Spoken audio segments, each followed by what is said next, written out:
Ismi Roles Justin. Zina langa ndine Roles Justin. Ndabwera ni mahadithi anchijewa. Hadith number 1. Qala Rasulullah sallallahu alayhi wasallam, innama al-a'malu binniyat. Jitu shite niliyosema lipiridwa malinga ndikisimikizo. Rawahu al-Bukhari wa Muslim. Hadith number 2.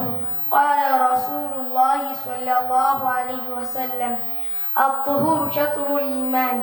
Ukono nitega la jikulubiro. Rawahu al-Bukhari wa Muslim. Hadith number 3. Qala Rasulullah sallallahu alayhi wasallam, al-muslim aqul muslim. Islamu baliwage ni Islam. Rawahu al-Bukhari wa Muslim.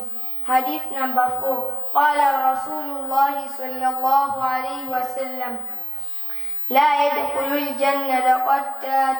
Sagalo wa kutendele teraguidi. Rawahu al-Bukhari wa Muslim. Hadith number 5. Qala Rasulullah sallallahu alayhi wasallam, la yadkhulul jannata qati'.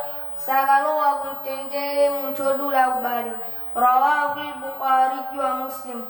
Hadith number 6. Qala Rasulullah sallallahu alayhi wasallam, adh-dhulmu dhulumati yawm al-qiyamah. Muntokonde dezaza kala mudima sigula juerusu. Rawahu al-Bukhari wa Muslim. Hadith number 7. Qala Rasulullah sallallahu alayhi wasallam, al-muslim man salima al-muslimuna min lisani wa yadihi. Islamu wenweni ndamina mabnu Musa Islamu anzage kuzera badidimilage ndiza njaladi. Rawahu al-Bukhari wa Muslim.